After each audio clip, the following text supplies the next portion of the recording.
Hi, this is Alan McNish, and you're listening to F1 Weekly.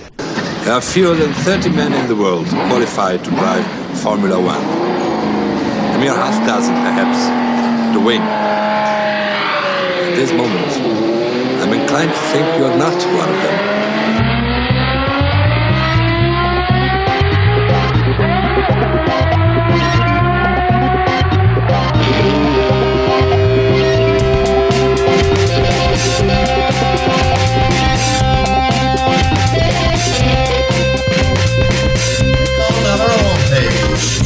No, you want to.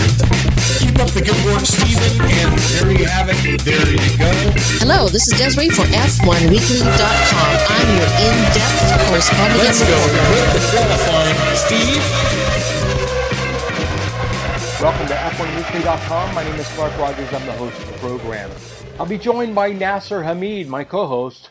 This is podcast number 829, April 27th, 2020. Nasser? Thank you, sir. This virus-free edition of F1 Weekly is brought to you by Clorox. Keeping it clean is Mr. Rogers in Cali. Thank you, Nasser. On today's program, Pebble Beach is canceled. Laguna Seca refuses to cancel.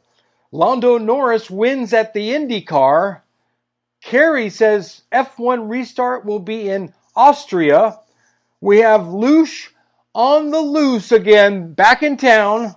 We have another episode from Gary Sloan, and this week's vintage interview from the past is Jackie Ickx, June 2009 at Le Mans. And I'd like to remind everybody, of course, that we need your contributions to keep this program on the air. Just click on the support F1 Weekly tab. You know you want to. Nas, welcome to the studio. How are you? I am doing very good, sir. Thank you. Enjoying my time and circumstances imposed Sing Sing days. How is Mr. Rogers spending his time apart from tending to green grass of home and foie de gras and whatever else you do there? Exactly. We hang out. We eat foie de gras, gras de foie, un peu de foie. And that's it. You know, some of us know how to stay busy. Oh, absolutely.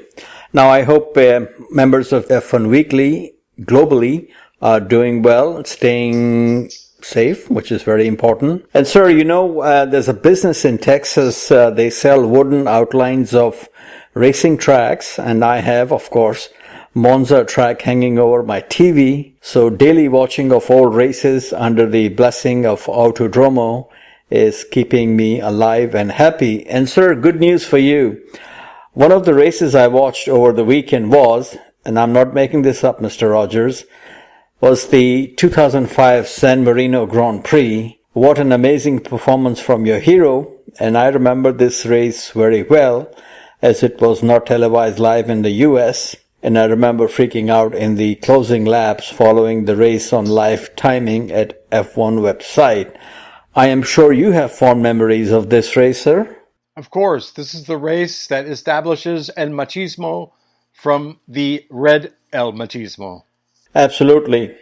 I also enjoyed the 2018 Italian Grand Prix as covered by the Brazilian Globo TV. Another wonderful performance, this time from your second favorite driver, the Lucky Luciano of Formula Uno. And sir, you mentioned that Pebble Beach is cancelled. I'm sure you're aware that the French Grand Prix is also Les Chop Chop. I am aware of that. How does that make you feel? It makes me feel fine because in France, we don't care. As long as we have a glass of wine and a piece of cheese and un petit morceau de saucisson, everything's going to be okay. And a gitane mistress. That's after. Oh, that's good. Okay, F1 CEO Mr. Chase Carey has laid out what the 2020 calendar may look like with 15 to 18 races. The minimum races required to be classified as a World Championship is number 8 races. So hopefully we will have at least twice of that. Round 1 most likely will be at the Red Bull Ring sans spectators. Same will be the case at Silverstone.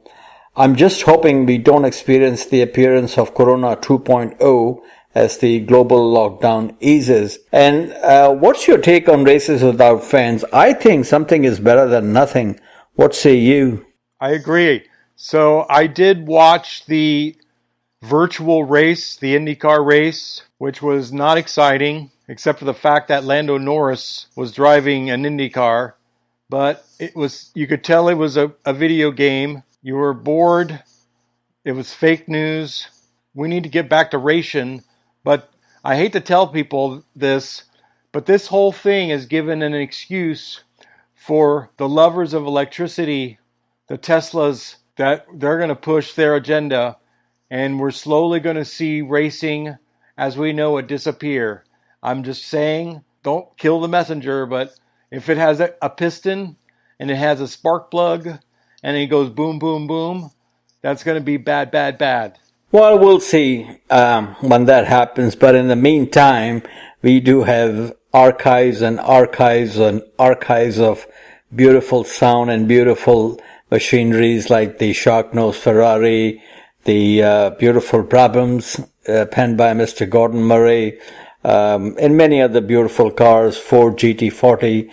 So geezers like me and you, we can always go back on YouTube and other video stuff and DVDs and still enjoy, reminisce of the days of old and V10 and V12. So all is not lost, Mr. Rogers.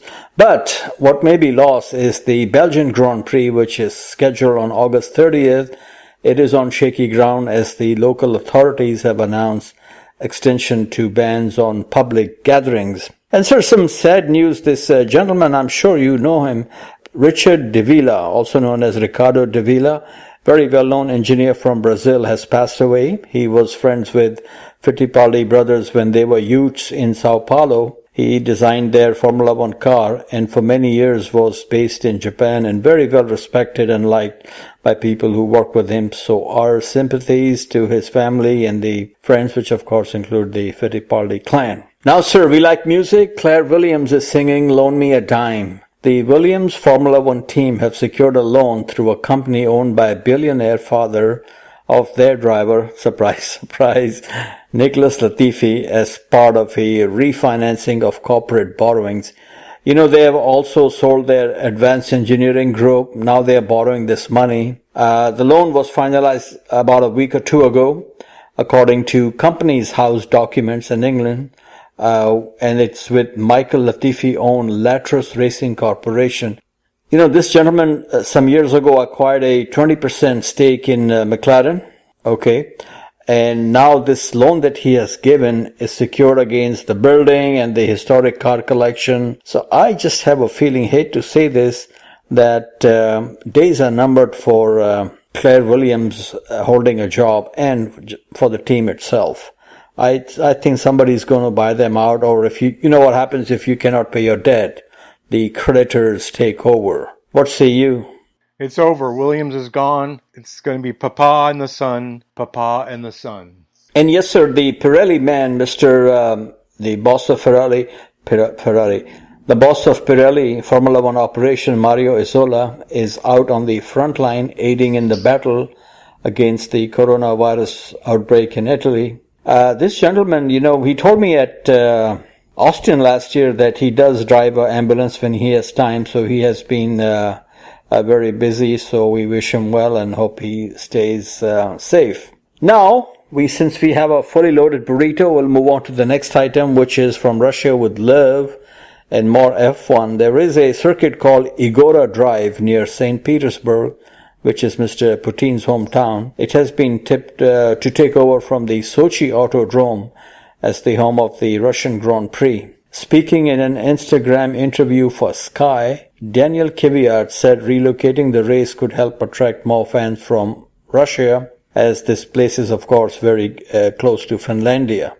So let's see what happens. Helsinki is about 3-hour drive away, and this track, Igora Drive, is 4 kilometers, which is just over 2.5 miles long, would be the second shortest track on the calendar, if it works out, after Monaco. And sir, have you heard the real bad news about DTM that Audi is pulling out? Yes. So I heard that Audi's pulling out, And LCH is going to drive for BMW. Oh, wow. Well, some years ago, Mercedes pulled out to go into Formula E, and now with Audi pulling out at the end of this season, if the season even starts, they will only have BMW, so they will have to make some major changes, and Gerhard Berger is in charge of this organization, so we wish him well. It's a fantastic series, but once Mercedes pulled out, it was pretty obvious their days are numbered. Next item, sir, is Brundle's booty call. He's talking about some drivers who raced in Formula One and his thoughts on them. Okay, so Brundle is talking about drivers who he thought could go all the way but did not, and he includes some drivers like Ivan Capelli, JJ Leto, Nico Hülkenberg, and Antonio Liuzzi. The last two I also feel that way. And then he says there's also Sebastian Buemi and Jean-Eric Vergne. Hülkenberg started 177 races and managed 3 P4 position, and as we all know, never got a podium. So that's the bad rap on him.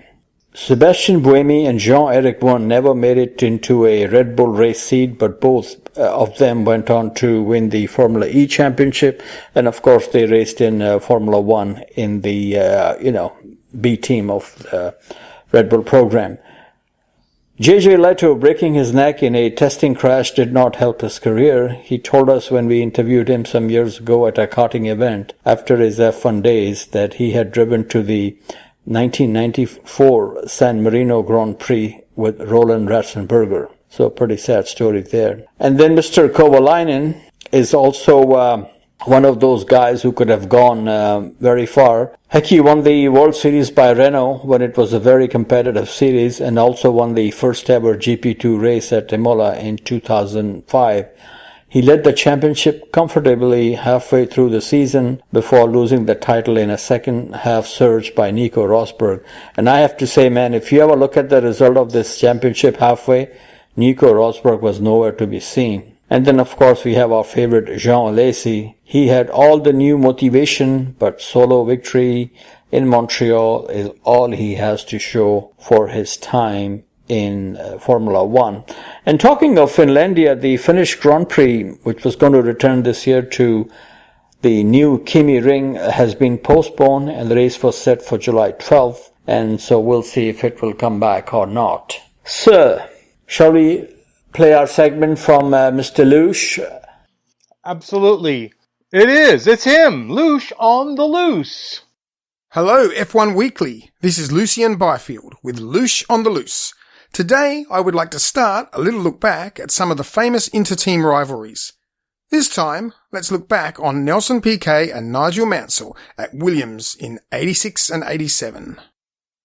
Over the 70 years or so of the official Formula One World Championship, there have been some incredibly fractious teammate pairings, and given that in theory at least, a teammate is the only true benchmark a driver can compare himself to, the teammate will inevitably become the enemy within. Formula One is a sport which is unbalanced and unfair in so many ways, notably due to the fact that it is a constructors' sport, not a one-make series. Therefore, Formula One usually has only 2 or 3 teams at a time that can compete for wins, and more often than not, only 1 or 2 teams actually vying for the title. With this in mind, it doesn't matter if a driver is the best on the grid or not, if he is not in the best car. When 2 drivers find themselves pitted against each other in a dominant team, they naturally raise their game, their level of intensity, and drive to a higher than usual standard, or resort to politics within the team to destabilize the other driver and even his crew. It is common for a driver who is being beaten on a regular basis to complain of unfair treatment, unequal equipment, and that they are not the favoured or the number one within the team. In discussing Mansell and Piquet, we shall see that all of these things did and do happen when championship glory is at stake. When a driver says he likes his teammate, he is saying something much deeper. In essence, that he has him covered and doesn't see him as a threat. It is rare for teammates to get along when challenging for a championship. Some can do it, but most cannot. Usually animosity develops over a season. But with Mansell and Piquet, it was on from the moment they shared the track in testing. Nelson was known as a joker, a prankster, a shit-stirrer, and he got right into it immediately with Nigel. Now, according to Mansell, at a test early in their relationship, Nelson prodded Nigel in his broken ribs for a stir, knowing full well he was injured. Over time there would be more, like calling Mansell's wife ugly in a famous men's magazine. Now, Piquet was already a double world champion, having won early in his career for Brabham, taking the title in 81 and 83, whereas our Nige was basking in recent back-to-back wins at the end of 1985, when teamed with Keke Rosberg. Mansell had taken many years to get his meagre 2 wins, whereas Piquet had won 2 titles relatively early in his own career. Frank Williams, ever a hard taskmaster when it came to money, would have had Nige on a small wage compared to Piquet, and Nelson was signed as a number 1 driver, which in those days meant something. It would have meant the implementing of team orders when necessary, priority with the spare car, first use of new parts, and more. But things didn't pan out that way at all, in part due to Frank having a life-changing, crippling car accident, forcing him to miss half of 1986 as he recuperated. Whatever the reason, Nelson Piquet, being number 1 in the team, was not something Nigel Mansell paid any attention to, and neither did it seem to factor into the management while Frank was fighting for his life. In their first race together, Piquet won, while Mansell and Senna resumed their Adelaide 85 wheel-banging antics. Piquet had not won a race for a long time, and it was to be a long wait till he won again, as Mansell found his form and took charge of the championship. Over the season, Nige made some mistakes, as did Nelson, but in taking points from each other time and time again, Alain Prost was able to sneak up and take the title from both of them in that classic Adelaide 86 race, where Mansell had his famous tyre blowout. Yes, Nige had some bad luck, but even Frank Durney, who worked for Williams at the time, has no sympathy for Nigel, and has been rather scathing about him over the years, highly favouring Piquet as a person and as a team player. He would claim that Nelson treated his mechanics as friends, buying them gifts, remembering their birthdays, whereas Nige was a petulant brat and only in it for himself. One example of this was how Mansell would suggest that Honda were playing games with computer chips in the engine management systems to favour Piquet in 87. But then he retracted the statement in a clever political way to emphasise that he knew what was possible, but surely it was not going on. How ironic that Nige would later be the one to criticise Prost for being political. They all are political. So, Piquet was beaten by Nige over the 86 season, but they both didn't win the title, so it didn't really matter to Piquet. Sort of. Well, it did matter to Honda, and it certainly did to Frank. And Piquet was still very angry at having to fight what he saw as an inferior number 2 teammate, the same teammate that made him look average in his own spare car at Brands Hatch that year. Handbags will fly with grown men when reputations are on the line, and Piquet had a mouth, garnered inter-team support, and found ways at times to get an edge in development, new parts, and in not sharing setups and secrets, etc. He was very open about this craftiness, ironically. Reportedly, Mansell could be quite the diva, refusing to test new parts, leaving it to the test mules, which Mark Blundell recently confirmed. But that same Mansell would be a very angry one once he found out that Nelson would be running the very stuff he had refused to test and was suddenly winning with it. This kind of thing was highlighted in 1987, a year that should have seen Mansell win the title easily. In fairness, he had terrible luck, despite 6 wins and many poles, but equally, he seemed to have the lion's share of bad luck, notably in Hungary, with a wheel nut coming off. Piquet, on the other hand, should have been written off from round 2, a race he had to miss due to a very Senna-esque 94-style Imola crash. Piquet was injured, refused entry into the race, and in later years confirmed he was never the same after that accident, with depth perception issues and concentration problems. For 1987, Piquet just kept racking up the second places, won 3 races when he had an edge with technical superiority in the middle of the year, and somehow, despite all of Mansell's bad luck, Nige was still in with a shot for the title, but he blew it in qualifying in the penultimate round, crashing heavily at Suzuka and injuring himself enough to miss the last 2 races. Piquet was quick to appraise his own 3rd title win as a victory over stupidity. Now keep in mind, when he left Williams at the end of that year to take over the vacated Lotus of Senna, he said he wanted the car disinfected and had also claimed that Senna was gay in earlier stabs at his countrymen. Piquet was not ashamed at all to be underhand. Nelson was a shocker out of the car at times, but on his day he was truly brilliant in it. It has to be said that Mansell was much the same but in different ways, known for being the arch whinger of Formula One. Overall, Mansell had more bad luck in their time together, but some suggest he made his own bad luck. One thing was very clear. Mansell often outraced Piquet when they were teammates, and the individual stats support this. Nigel would rack up 11 wins to Nelson's 7, and claim 10 poles to Nelson's 6 in their 2 years together, but Piquet had more fastest laps. Whatever the stats say, they also highlight the world title wins with 1-0 in Nelson's favour. For me, and certainly the media, it is the out-of-car stuff that grips us the most. We love the biffo, the aggro, the gossip that fuels choosing a side and rooting for a hero while hating the contender. Nigel and Nelson only had 2 years together, but their story is high on the list of aggro teammates. Well, that's it for Lush on the Loose for now. Catch you later, F1 Weekly. Lush, keep up the good work. Another outstanding essay. Next, of course, is your man. Now we have him recorded. Mr. Gary Sloan from InThePitLane.com. Gary, take it away. So, Total Wolf extends his spider's web of investments by acquiring a 4.7% stake in Aston Martin for £37 million, although this will drop to just below 1% following a rights issue. Total's claiming the investment to be a personal decision, but why would he invest in a company with an appalling financial history? Aston Martin has, after all, skirted with bankruptcy on numerous occasions. Well, the answer may lie with one Lawrence Stroll's secret weapon. If we wind the clock back to Stroll's takeover of Force India, the word Stroll and a consortium went hand in hand. It was claimed at the time Stroll was investing the largest amount and the consortium was a smokescreen to avoid the accusation the purchase was purely to secure a Formula One drive for his son Lance and not a sound business investment. The consortium goes by the name of U3 Investments and includes many wealthy individuals and Stroll's long-term business partner Silas Chow. Although they all have an accumulated wealth of billions, Chow and Stroll are the wealthiest with approximately $2 billion apiece. But they all lack one thing, manufacturing expertise that is required for the successful management of a car manufacturer. So Stroll, the ultimate deal maker, required additional expertise and much needed financial clout if the consortium were to launch a bid for Aston Martin. Step forward, yes, another billionaire. But fitting for an iconic British brand, not another Canadian, but a Lord of the Realm, one Anthony Paul Bamford, Baron Bamford, Lord Bamford, chairman of the constructors manufacturer JCB, famous for their yellow diggers.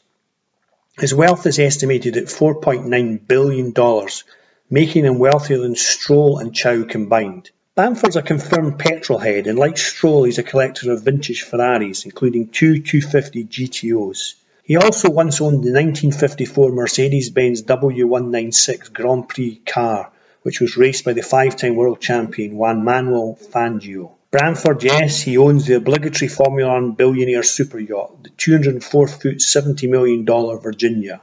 The Daily Mail newspaper once famously dubbed Bamford and his wife Britain's blingiest couple, claiming when it came to flashing the cash, glitzy and slightly ghastly friends, ritzy parties, lavish mansions, and more cars than you can count, the Bamfords made Gatsby look positively estranged in 2016. Bamford may fit the Formula One style image, but he's a serious and highly successful businessman, often credited with being ahead of his time with JCB's strategic planning, their early involvement in China being a prime example. This is not Bamford's first attempt at gaining a British icon, as back in 2006 he tried to buy Jaguar from Ford but walked away when Ford insisted Land Rover had to be part of the deal. Strange, as you would have thought JCB and Land Rover were a good fit, but maybe Bamford was fed up with industrial vehicles and wanted his hands on something more exciting. With Bamford and his chequebook on board, Stroll's consortium became the second largest shareholder in Aston Martin. This then led to the announcement that Aston Martin would enter into a 5-year deal with Racing Point starting in 2021. I think Wolff decided to join the party, reassured by Bamford's financial commitment and relevant business acumen. Wolff is, after all, hedging his bets and keeping all options open as he negotiates his somewhat tricky future with Olga Klackers, chairman of Daimler. Interestingly, Daimler is a shareholder in Aston Martin and is also Aston Martin's largest supplier. On the surface, they seem quite relaxed about Toto's investment. It was revealed in the recent share prospectus Daimler has a veto over any future investment partners, and they chose not to block Toto's investment. In an interesting twist, Stroll and his consortium own 20% of Aston Martin, but the largest shareholder is the Italian private equity firm Investa Industrial. Last year, Investa Industrial purchased the British sports car manufacturer Morgan Motor Company. So maybe they have plans for Morgan F1, headed up by one Toto Wolff. Remember, you heard it here first. Gary, keep up the good work. I'm waiting for my check right now. So there you have it, Nas, and now we go to the big guns. Yes, sir. One of the greats of motor racing, Jackie X from Belgium. And let me just give you, this was recorded on the eve of the 2009 Le Mans 24-hour race. I met him there. And what is interesting, so people know what we do here to get these interviews. A couple of years before this conversation took place, there was a Jackie X website. I sent an email to the person running it. That, hey, I can come to Belgium and to do an interview, and I'm with Mr. Rogers' F1weekly Podcast. Got no response. Then I wrote to a Royal Automobile Club of Belgium. No response. Then I got on the Facebook page of one of his daughters, Vanina X. Sent a message through that, never heard anything. And I knew he had another daughter, so I found her, got to her Facebook page, and she finally responded right away. She said, my dad said, don't come to Belgium because he will be in Le Mans and he'll be happy to talk to you there. And man, he was very, very nice to me, and we had a nice long chat. And I want to thank him so much for his time. And I hope our peeps, members of F1 Weekly, enjoy this conversation with one of the greats of motor racing, Mr. Jackie X from Belgium. Okay, folks, I'm here at Le Mans with the legend of legends, Mr. Jackie X. Jackie, first of all, thank you very much. Great pleasure to meet you. How are you today? Well, today, with the privilege to meet someone from United States, originally from Pakistan, well, it's a great pleasure because we are in an unbelievable location, the 24 Hours of Le Mans, as you said. Absolutely. This is a magical place for you with so many victories. What comes to your mind first when you arrive here, or anytime a conversation comes up about Le Mans? Well, first you have to know that I came here for the first time in 1966 as a competitor, so it's a long time ago.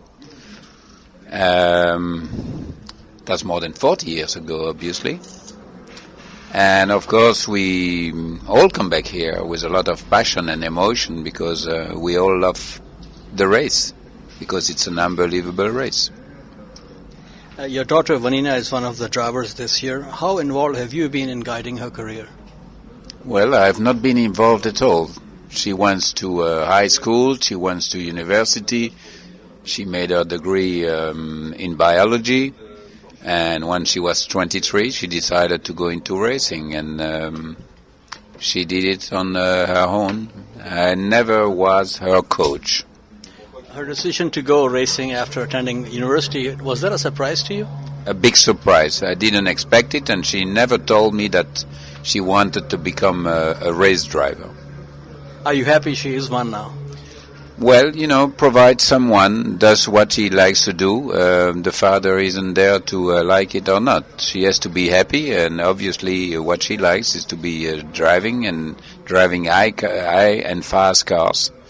And that's what she does in Le Mans. She drives an LMP1, that is one of the fastest cars, and she's the only woman on board. And yes, I think she loves it, and I'm very proud of what she does. At the age of 17, you were a factory rider for Zundap. Please tell us a little bit about your career on two wheels and how did this deal come about? You were so young. Well, there is not much to say except that at that age, frankly, I love motorcycle racing, and I thought I was going to become most probably a racing motorcycle race driver. I thought I was going to do Grand Prix in motorcycle, and amazingly, when I was 18, everything turned down by the fact that I had opportunities to drive cars, and as you know, you cannot do motorcycle and cars at the same time. So when you are 18 and you have the possibility to drive cars reasonably well and successfully, that's the way I choose. Now, what is amazing about your career is that within 5 years, you were in Formula One with Ferrari of all the teams. How old were you when you decided to become a professional driver, or this decision was never made because it came so natural? Frankly, I never wanted to become a race driver originally. I would have loved to be a gardener, or these people who keeps the hunting place and nature and so on. And I didn't decide that really. It just happened. And in this time to climb up through the different class of motor racing, you had to be successful. It was like going to school in a way. The first one was sure to go to the next class, and as you said, reasonably quickly I was in Formula One, and probably one of the youngest in Formula One. You credit Ken Tyrrell for changing your life. How was your experience in Formula 2 with his team? More I go, more I get older, more I realize the importance of Ken Tyrrell. Yes, definitely he has been the key of my success in Formula One. Ken Tyrrell at the time has real credit to pick up talents in motor racing. And when he decided to let me run in Formula 3, Formula 2, yes, it was really a big opportunity. And it's only after the time has run and everything is behind us, because he disappeared unfortunately a few years ago, you realize how important can be someone in your life. And definitely, if my life has been, as you are mentioning, successful, yes, he played a key role in it, without any doubt. Great. On July 10th, 1967, Ken told you about his plans for a Formula One team for 1968. And the next day, you get a call from Francolini, Ferrari team manager. How did that make you feel? Well, you seem to be extremely well informed, and but the reality, yes, he wanted to have a two-car team with me and Jackie Stewart, but unfortunately, it didn't work. It didn't work because the Matra he was going to use wanted a French driver, so there were no room for me in the team, and I think he regretted it, and me too. But at the same time, I had an offer from Ferrari to join Ferrari, and when you are 22 or 23 years old, and Ferrari calls you and say, "Would you agree to drive my cars?" It's something you don't refuse. And even after all these years, still. My heart beats for Ferrari because it was really a good time. Maybe not very successful as it should have been, but yes, it's plenty of good memories. At that age, in your era, it was very, very rare somebody would get into a top team at that age. Did you have a manager, or who was basically doing the deals for you? Frankly, I think, honestly, at the time, no one had a manager. The first one to have I'm not even saying a manager. The first one who had a lawyer was probably Jackie Stewart at the time. Drivers were going. The money was not the key role of the sport. The important thing was to run, to drive, and to be happy. The money didn't play an important role. These things were fairly easy at the time. But yes, I was young going into it, and I was very proud that the Commendatore gave me the first choice, in a way. Now, in 1967 German Grand Prix, this was your first Formula One race in a Formula 2 Matra, and this is so impressive. You qualified third behind only Jim Clark and Denny Holm. What was your feeling? You must have felt that, hey, I've arrived here. No, I don't think you can say that, because you have to know, Still today, the Nürburgring and the Nordschleife still exist. They are still racing on it, and it's still the most complicated race course in the world. But it's a fact that I knew the race course very well. And frankly, I do believe that driving a Formula 2, a good Formula 2 at the time, with the knowledge I had about the race course, it's much easier in a way to drive a Formula 2 than a Formula 1, because you have to know that the Nürburgring at the time is 22 kilometers long. We were jumping on the track 17 times. That means the car was flying on bumps, and it was difficult. How good was the Matra car you drove to Formula 2 Championship in 1967, and who were the main competitors for you? In 67, I drove two different Matras, one of the new type and one of the old type. When I was able to drive the latest chassis, which was used normally by Jackie Stewart, frankly, he had the best car on the course. But the championship, I did it with the two cars, and we were successful, that's for sure, because we won a number of races. We were European champion. And I think Dunlop played a key role in that, because Dunlop was really very efficient at the time. Your first Grand Prix win came in 1968 in tragic circumstances at Rouen when Joe Schlesser was killed. What do you remember most from that race and day? Sadness. Absolutely. What was Just the sadness. I won, but everybody was sad. I was sad. One of us disappeared in motor racing in dreadful conditions, and no one was having fun at all. And it could have been much nicer without having that dreadful accident, but these accidents was part of the job at the time. That means there were a large number of accidents every year, and it was quite usual to lose one or two drivers a year, talented drivers. So we felt terribly sorry. In 1969, we're talking at this place, you started last after walking to your Ford GT40 before the start of the race here at Le Mans. Was this pre-planned or something you decided at the last minute? No, it was planned. Maybe it was surprising, that's quite right, but no, it was planned already, because the basic difficulty of Le Mans is to cruise over 200 miles per hour at the start without having the possibility to wear your seat belts on. That means in case of accident, you would have been killed immediately. So I decided to wait until everybody goes and take my time, put the seat belts on, and then start.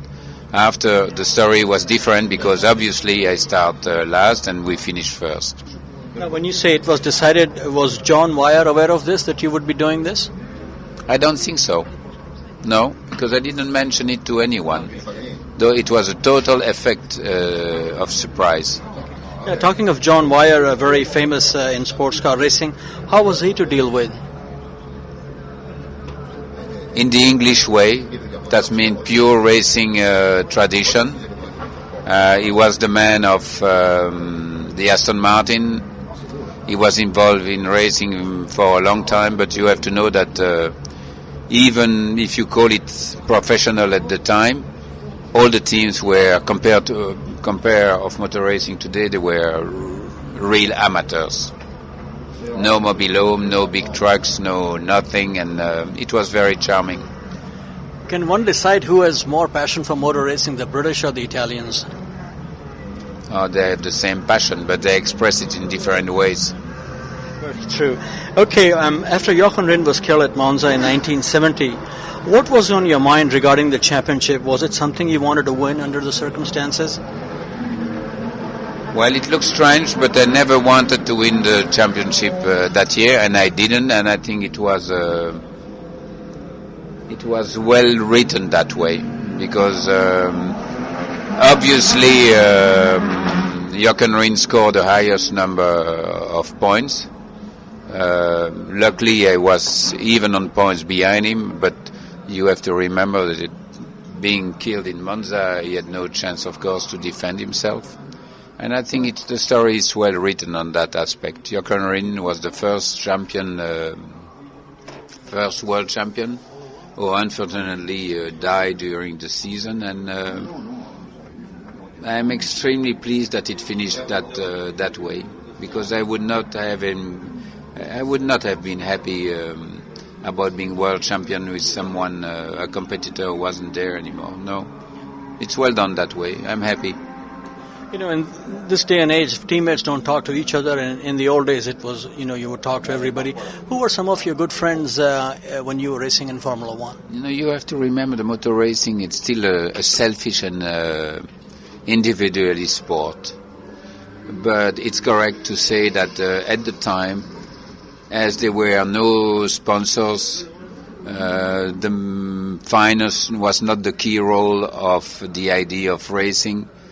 And as saying in a way, even being called professional, we were real amateurs. We were all staying in the same hotel. We had dinner or lunch together very often. And let's put it that way. Yes, it was human. Of your 6 victories here at Le Mans, why is the 1977 win so special? Because that was the most unbelievable win in motor racing.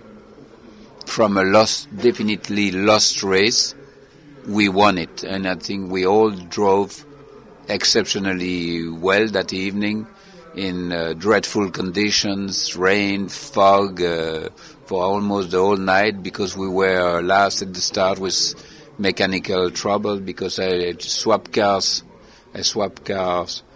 from my own to the other sister car, and then we just did an incredible race. Even the engineer, the mechanics could not believe it will turn that way. You were once quoted as saying about Ferrari, "Confusion is permanent, the car is never at fault, nor the engineer, Mauro Ferghieri. The driver is always guilty." What was the environment at other teams like Tyrrell and Brabham compared to Ferrari? Did I say that? That's why I said you were quoted at, so I'm not sure. It's in a magazine that I picked it up. No, well, frankly,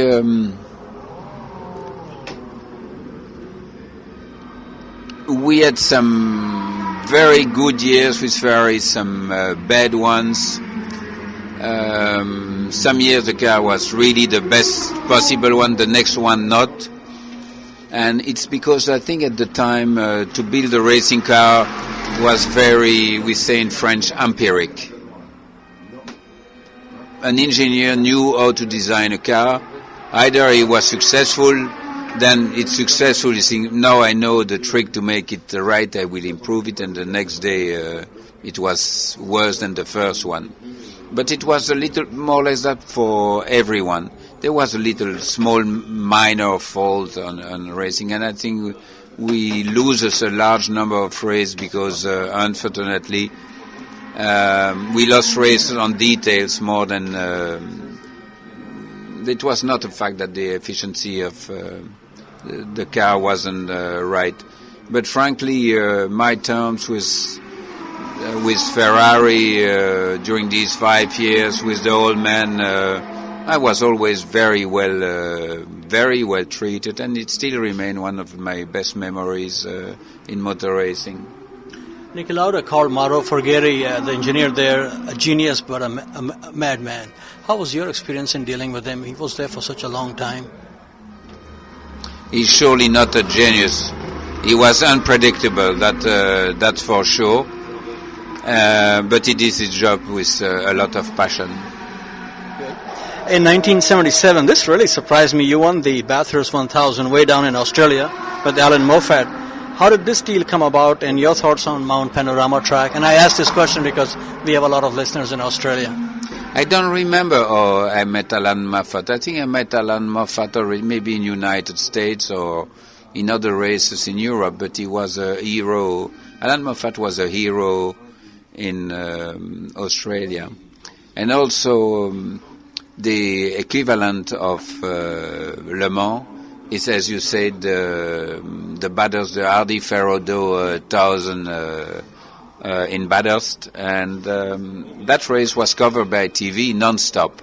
And it was just unbelievable. He was a real star, and I had the chance to drive with him at that race in cars who were not easy to drive, but he drove with a lot of talent. Really, he was very fast, much faster than I was, but I did what I could do with him to win that race. So that's one of the strange races I have won in a way. With Alan Moffat, great driver. 1979, you won the Can-Am Championship with Carl Haas. How much did you enjoy racing in North America and your favorite track there? Very much, because Carl Haas is one of the most charming person and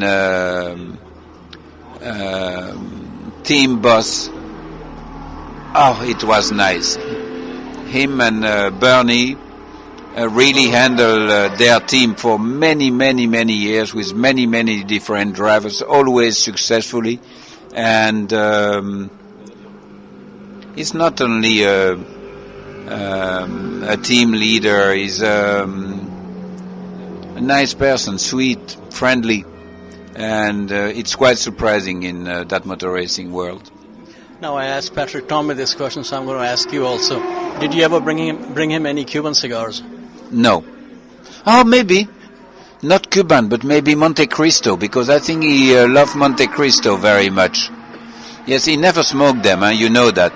He never smoked his cigar. He was chewing his cigars. That's the reality. He's still doing the same. Okay, among the various teammates you've had over the years, your thoughts on a great American legend, Mario Andretti, as a racer and friend? We had a nice and short collaboration. We drove together in 72, I believe, the 312 PB, and I think we won almost all the races of the series, probably 5 out of 6. We were unbelievably successful. I think we were the perfect balance in a way. We were extremely fast, extremely safe, and with a great car, so we won a lot. And as you know, Mario is probably the only driver actually on this planet who has been able to drive all sorts of cars, not only from long distance or Formula 1 where he was world champion, but he drove NASCAR, stock car. He had that unbelievable facility to be quick and efficient in every category. With victories at Le Mans, Nürburgring 1000 and the Dakar Rally in 1983, which one is toughest to win? They are all tough to win. A win is difficult. The Dakar is probably the longest and the toughest race physically, but they are all difficult, frankly. If you could go back in time, and doesn't have to be a victory, if you could do one race in your life that gave you the most satisfaction, what, or maybe a 2 or 3, what would come to your mind? Only one, Le Mans 77. That gives you the biggest satisfaction. Yes. Okay, some thoughts on what's happening in Formula 1 these days. How do you look at Formula 1? Are you still following it, the passion you had? Frankly, I don't follow it closely, so I don't have the right information about what goes on, but for sure it's a strange planet today. Any thoughts on some of the young talents who are in racing, like Sebastian Vettel, Hamilton? There are plenty. That's the nicest thing about it. It's sport. It's in the hands today of young kids, extremely talented and intelligent. If you look around in Formula 1, the average year it's between 20 and 25.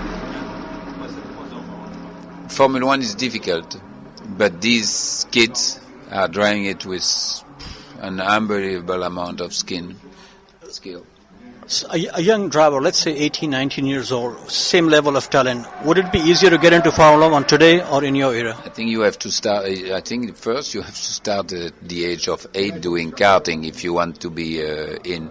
But I think to become a race driver today, it's much more difficult than it was 40 years ago.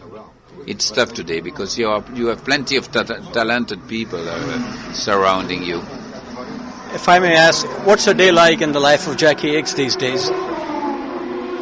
Nice and peaceful, because there is something I can't complain about my life, is that I receive so much more than I could expect. I never thought my life was going to be as successful and as nice as it is. Plus the privilege that I'm still alive, and I have to realize that I went through all these years with a lot of mileage of motor racing without being hurt badly. And I think really my guardian angel worked very hard for me, that I'm convinced, and I like to thank him. Thank you so much. Great honor, pleasure. Finally, how about a message to listeners of F1 Weekly? And we have listeners in Belgium also, kid you not. Well, I think it's a dream to have people surrounded by people who are listening to you about news of the world, and who have the passion about motor racing and sport, and being interested in what other people are doing. And I think that's a privilege in life, to have a passion for something. Jackie Hicks, thanks for joining F1weekly.com. Keep up the good work, Jackie. Nas, another outstanding job. Any final thoughts? Well, sir, let's just hope that we all play better safe than sorry, and hopefully in due course of time we can all get back to work and back to normal life. And of course, life is motor racing and Formula One. Really, really looking forward to it. I was hoping, I can do this, but the race is not only not allowed to spectators, but there will be very few media people. Otherwise, I would have loved to go to Austria, but maybe some other day. Keep up the good work, Nas. What I'm going to do is shelter in place for the people. Yes, sir. That's just a good idea. So I want to thank everybody who continues to listen through this terrible pandemic, but we're here for you. Good night. Thank you. Bye-bye.